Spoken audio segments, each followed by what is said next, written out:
নমস্কার সবাইকে। বিথির গল্পপাঠ চ্যানেলে সবাইকে স্বাগত। আজকের নিবেদন আশাপূর্ণা দেবীর লেখা গল্প ছলনাময়ী। তবে আজকের গল্প শুরু করার আগে আমার চ্যানেলে যারা নতুন তারা চ্যানেলটিকে অবশ্যই সাবস্ক্রাইব করে ভিডিওগুলিকে লাইক করে দেবেন, ভালো লাগলে বন্ধুদের সঙ্গে শেয়ার করবেন। শুরু করছি আজকের গল্প। এদিকে শুভঙ্করের আসবার কথা নয়। এটা অনুপমের শোবার ঘরের পেছনে বারান্দা।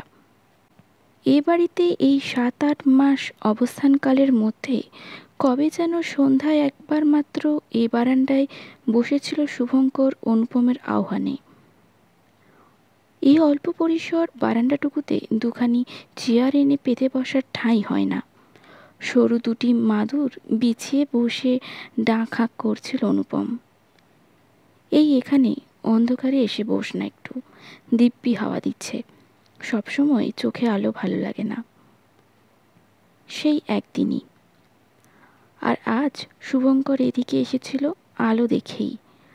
আলো আর কি, রোদ। পূবের এই বারান্দায় রোদ আসে ভোর থেকে, আলোয় ভরে যায়। সিল্কের শার্টটা সাবানে কেচে তাড়াতাড়ি শুকিয়ে নেবার তালে এদিক ওদিক তাকাতে তাকাতে মনে পড়ে গেল শুভঙ্করের এই বারান্দাটায় রোদ এসেছে। হ্যাঁ, সত্যি রোদে আলোয় যেন ঝকঝক করছিল জায়গাটা। দুটো ক্লিপ এঁটে জামাটাকে পরিপাটি করে শুকোতে দিতে দিতে হঠাৎ আঙুলগুলো যেন অবশ হয়ে গেল শুভঙ্করের। ইলেকট্রিকের শক পেল কি শুভঙ্কর? না, ঠিক ইলেকট্রিকের না হলেও শকটা আলোরই বলা যায়, জ্ঞানের আলোর। মানুষ যতই বাস্তব বুদ্ধি সম্পন্ন হোক, তবু সময়ে সময়ে দিব্য জ্ঞান লাভের উপযুক্ত প্রস্তুতি নিয়ে থাকে না, তাই শকটা লেগেই যায়। আড়ষ্ট হয়ে দাঁড়িয়ে রইল তাই শুভঙ্কর, অথচ কণ্ঠস্বরটা আর কারুর ভেবেই মোহমুক্তির হাত থেকে রক্ষা পাবার উপায়ও নেই, কারণ বাড়িতে আর দ্বিতীয় মেয়ে মানুষ নেই। সুনন্দার সম্পর্কে মেয়ে মানুষ শব্দটা ইতিপূর্বে মনেও কি ভাবতে পেরেছে শুভঙ্কর? কিন্তু ঠিক এই মুহূর্তে ওই একটা শব্দই তার চিন্তার উপকরণ হয়ে এলো।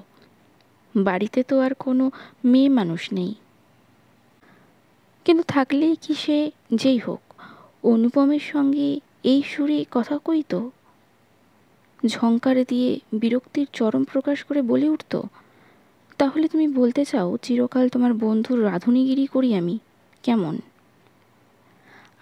আস্তে, অনুপম বলে, আলাদা করে তো আর তার জন্য কিছু করতে হচ্ছে না তোমাকে, রান্না করতেই হবে, না হয় দুজনের জায়গায় 3 জন। বাজে কথা রাখো, বাইরের একজনই 5 জন, তাছাড়া কেনই বা? ওর টাকা আছে, ভালো হোটেলে গিয়ে থাকুক না, আমার ঘাড়ে কেন? শুভঙ্করের উচিত হচ্ছে না স্বামী স্ত্রী নিশ্চিন্ত আলাপে আড়ি পাতা।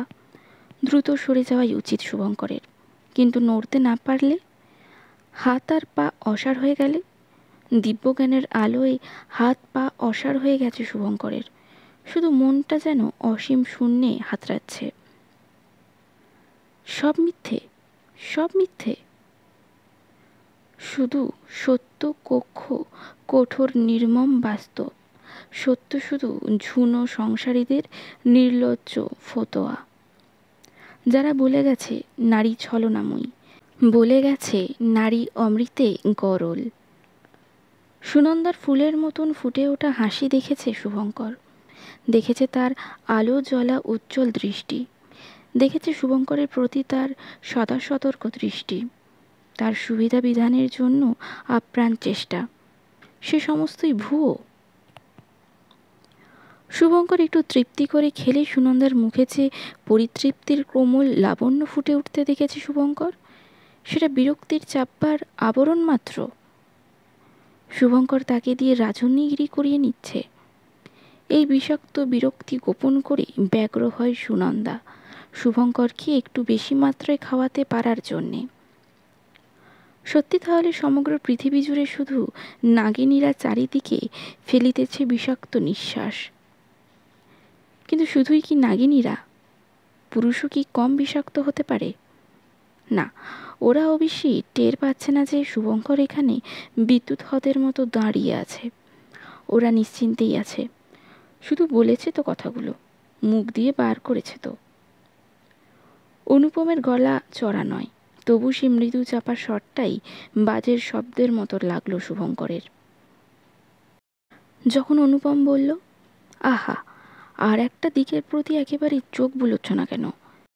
খাই খরচা বলে মাসে মাসে যে টাকাটা গুনে দেয় শুভ, সেটা কি ওর ওই পাখির আহার খাবারটুকুতে সমস্ত খরচা হয়? বাড়তি একটা মিষ্টি পর্যন্ত তো খেতে চায় না।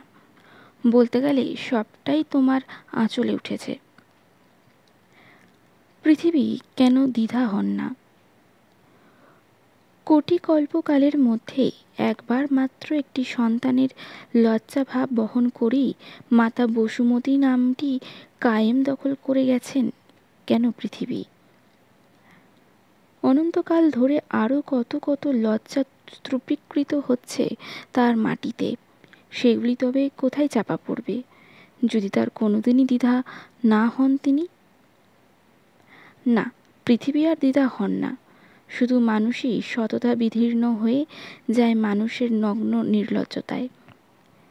কিন্তু সে তো শুধু ভিতরে ভিতরে, নইলে অনুপমের এই কথার পর সুনন্দা যখন একচিলতে হেসে উঠে আপোষে সুরে বলে, আহ, তাতেই যেন একেবারে বর্তে যাচ্ছি আমি, কে চায় তোমার টাকা? তখনও তো আস্তই রইল শুভঙ্কর। অনুপম উত্তর দেয়, আরে বাবা, সবাই চায়, স্বয়ং ভগবানও চান, নইলে কি আর লক্ষ্মীটিকে একেবারে বক্ষ কোটরে রেখে দিয়েছেন? টাকার প্রতীক বলেই রেখেছেন। আচ্ছা, খুব গবেষণা দেখানো হচ্ছে, থামো। কৃত্রিম কোপ প্রকাশ করছে সুনন্দা। না জানি ওর মুখটা কেমন দেখাচ্ছে। কোনো রকমে ঘরে চলে এসে ঝুপ করে বিছানায় বসে পড়ে। ক্রমাগত ভাবতে চেষ্টা করতে লাগলো শুভঙ্কর সুনন্দায় সেই লাবণ্য ভরা আলো আলো মুখটা কেমন দেখালো সেই নিরাবরণ বিরক্তি প্রকাশের সময়, আর কেনই বা দেখালো ঝুনো সংসারের লাভ লোকসান খতিয়ে আপোষের মুহূর্তে। আর ওই কৃত্রিম কোপ প্রকাশের কালে কত কুৎসিত, কত অসুন্দর, কত নোংরা। ভেবে উঠতে পারল না শুভঙ্কর। শুধু সুনন্দাকেই নয়, অনুপমকেও ভেবে আয়ত্ত করতে পারল না। অনুপমের অপরিসীম বন্ধুবাৎসল্যের মূল চেহারাটি তাহলে এই? শুভঙ্কর টাকা থাকতেও কষ্ট করে মামাতো দাদাদের বাড়িতে পড়ে আছে বলে বহুবিধ আক্ষেপ করে তাকে জোর করে নিজের বাড়িতে টেনে এনেছে তাহলে অনুপম? শুভঙ্করের দেওয়া খাই খরচটা সমস্ত সুনন্দার আঁচলে তুলতে পারবে এই আশায়? বন্ধুর যে ভালোবাসায় মুক্ত হয়েছে শুভঙ্কর, যে মমতায় পরিচয় পেয়ে হয়েছে বিগলিত, তার সমস্তটাই কৃত্রিম, কপট। মানুষ কথাটার অর্থ তবে কি? বারে বারে মনের মধ্যে ধ্বনিত হতে থাকে, আর নয়, আর নয়। মনে মনে বলে, হে ছদ্মবেশী বন্ধু বিদায়, হে ছলনাময়ী বিদায়। তবু এদের কাছে শুভঙ্কর কৃতজ্ঞ বই কি। এরা শুভঙ্করকে পৃথিবীতে চলার পথে জ্ঞান দিয়েছে, বুঝিয়ে দিয়েছে জগতের সত্য বস্তু বলে কিচ্ছু নেই। কিন্তু এত বড় মোহমুক্তির মধ্যেই বিদ্যায় মন্ত্র পাঠ করতে বুকটা যেন টনটনিয়ে উঠে কেন? সকালবেলায় তোমার কি এত সাবান কাচার দরকার পড়ল হে? পরিচিত হাস্যবদনে অনুপম ঘরে ঢুকল। ঘুম ভেঙেই কানে এলো বাথরুমের কাপড় আঁচড়ানোর শব্দ। চাকরটাকেই তো কাচতে দিতে পারতে, নিজে কেন? শুভঙ্কর অবাক হয়ে তাকালো বন্ধুর নির্মল পরিচ্ছন্ন হাসি ভরা মুখের দিকে। এই নির্মলতা কৃত্রিম? এই পরিচ্ছন্নতার নিচে জমানো আছে ক্লেদাক্ত নোংরামি। বন্ধুর টাকাটা বাক্সে তুলতে পারছে, এই আনন্দে মুখে এমন ঔজ্জ্বল্য।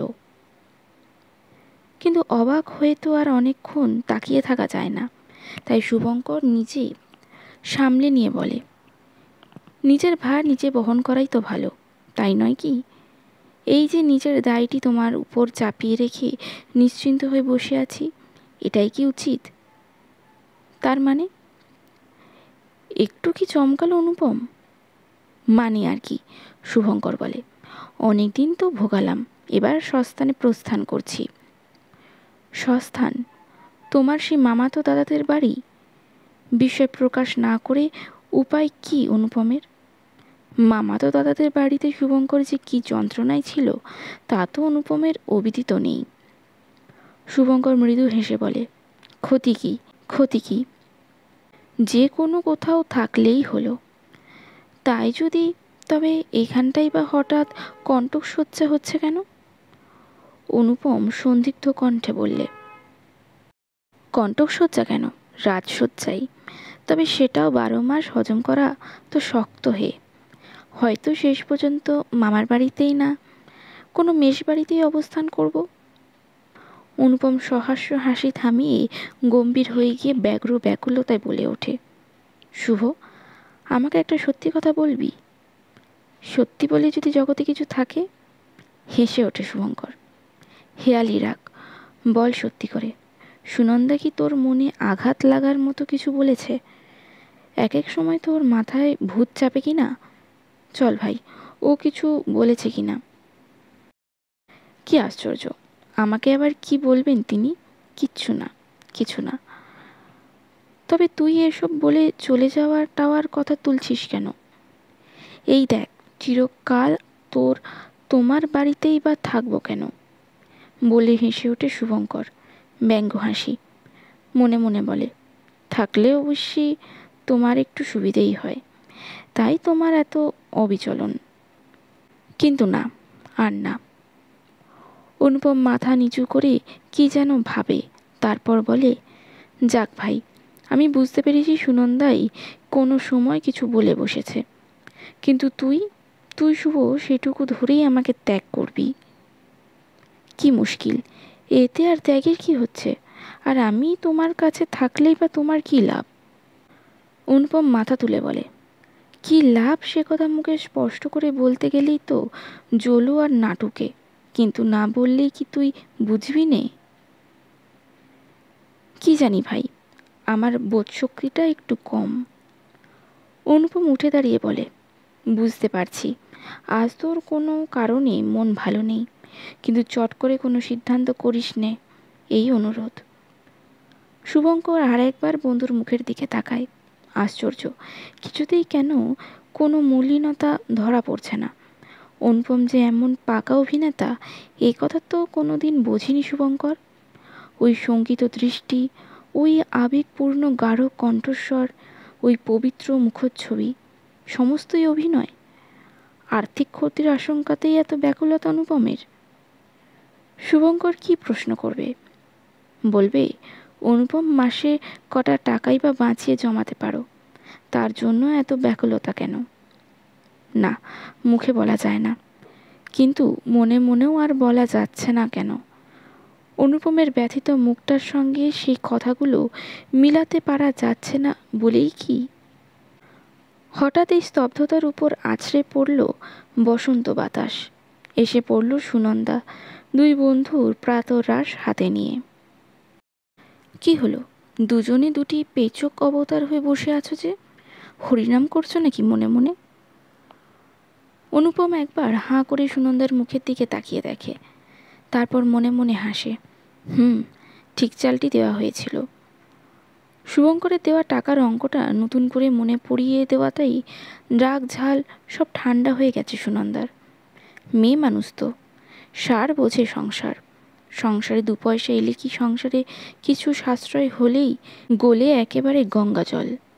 কিন্তু শুভঙ্করকে যদি কিছু বলেই থাকবে সুনন্দা, এত সপ্রতিভ তাহলে স্বচ্ছ হচ্ছে কি করে? অবশ্যই এমনই সপ্রতিভই ও বরাবর। অনুপমই বরং তা দেখে দেখে মাঝে মাঝে অবাক হয়। কিন্তু শুভঙ্করের উপর রাগ বিরক্তি তো কম নয় ওর। কি করে চাপে এতটা? সকালবেলাটা কি রাগারাগি না করলো? ভাগ্যিস সেটা শুভঙ্করের কানে আসেনি। ভাগ্যিস বাইরের দিকের ওই ঘরটা বাড়ি থেকে অনেকটা দূরে। অথচ আশ্চর্য, খাটতেও তো কখনো নারাজ নয় সুনন্দা। চিরকালই তো খাটতে ভালোবাসে। আর শুভঙ্করের জন্য কতটাই বা বাড়তি খাটুনি তা তো নয়। আসল কথা, কেউ যে ওর কাছ থেকে সুযোগ নিচ্ছে সেটাই পছন্দ নয়। যাক, জোঁকের মুখে নুন পড়েছে। টাকার অঙ্কটা মনে করেই এত উচ্ছ্বসিত হয়ে উঠেছে সুনন্দা। রাঁধুনিগিরির খাটুনি আর গায়ে লাগছে না। কিন্তু মনে একটা আক্ষেপও এলো অনুপমের। সুনন্দা এমন, কি হরিনাম শেষ হলো না? সুনন্দা যেন উচ্ছ্বাসে ওঠে। এই যে 7 সকালে ডিমের পরোটা ভেজে আনলাম, এগুলো কি ঠান্ডা মারিয়ে দেওয়ার জন্যে? এত কষ্ট করা দরকারই বা কি? শুভঙ্কর শুধু চায়ের পেয়ালাটা তুলে নিয়ে চুমুক দিতে দিতে বলে। 2খানা বিস্কুট খেলেও সেখানে চলে যায়। তা সত্যি। সুনন্দা ভালো মানুষ মুখে অনুপমের দিকে একটা চোরা চাহনি নিক্ষেপ করে বলে, আর তাতে আপনার বন্ধুরও যখন বিজনেস লাভটা বেশি থাকে। কি বলো গো, তাই থাকে না? শুভঙ্কর যেন গোলক ধাঁধার দরজায় এসে পড়েছে। অনুপম বিরক্ত মুখে বললে, বিজনেস মানে? ও কি, চাটছ কেন? তোমার এই পেইং গেস্ট রাখার বিজনেসের কথা বলছি। গেস্ট যত অনাহারী বাবা হবে, তোমার তো ততই লাভ, তাই নয় কি? সর্বনেশে মেয়ে, কিছু ফাঁস করে দেবে না তো? অনুপম বিচলিতভাবে বলে, খালি বাজে কথাই হবে নাকি? খাওয়াটা হোক। কই হে, খাও। খাই। শুভঙ্কর খাবারের পাত্রটা টেনে নিয়ে মৃদু হেসে, এইটার জন্য যখন খেটেছেন তখন আর ফেলবেন কেন?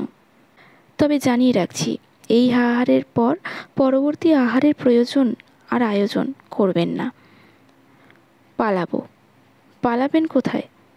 যেখানে 2 চোখ যায়। শুভঙ্কর হেসে ওঠে। সঙ্গে সঙ্গে অনুপম ওঠে ধমকে, আহ শুভ, পাগলামি রাখো তো। পাগলামির কি হলো? এ আমার স্ত্রীর সংকল্প। সুনন্দা বিস্মিত দৃষ্টি ফেলে। কিসের আবার স্ত্রীর সংকল্প হলো আপনার? বাবু বলেছেন এ বাড়ি থেকে চলে যাবেন, অনুপম বলে। তাই নাকি? সুনন্দা ঝলসে ওঠে, ঝিঁকিয়ে ওঠে। কেন, এ বাড়ির অপরাধ? কতদিন আপনাদের ভোগাবো? ও এই কথা, আত্মজ্ঞান, এটা বুঝি হরিনামেরই ফল? ওটা একটু ছাড়ুন। আপনারাই এবার এই হতভাগাকে ছাড়ুন। আজ না হয় কাল আমি যাবার ঠিক করেই ফেলেছি। বটে, একেবারে ঠিক করে ফেলেছেন? অপূর্ব এক ভ্রুকুটি ফুটে ওঠে সুনন্দার মুখে। আপনিই বুঝি সব কিছু ঠিক করার মালিক? কই যান দেখিনি, কেমন যেতে পারেন? স্ত্রীর অভিনয় ক্ষমতায় মুগ্ধ অনুপম বিগলিত মুখে বলে, কি হে, উত্তর দাও, পারবে যেতে?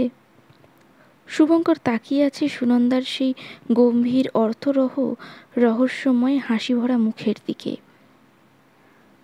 কোনটা অভিনয়, নাকি সকালের সোনাসী কথাগুলো স্বপ্ন মাত্র? সুনন্দা অপাঙ্গে তাকিয়েছে অনুপমের দিকে। না, সে মুখে কোনো সন্দেহের ছাপ নেই। সন্দেহের অঙ্কুর দৃষ্টি হবার আগেই তার গোড়ায় কোপ মেরে রেখেছে সুনন্দা।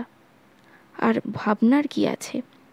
তাই আরও অপরূপ এক ভঙ্গির সঙ্গে অনুপমের কথারই পুনরাবৃত্তি করে, কি বলুন, পারবেন যেতে? আর দরজায় নয়, একেবারে গোলক ধাঁধার মধ্যেই পথ হারিয়েছে শুভঙ্কর।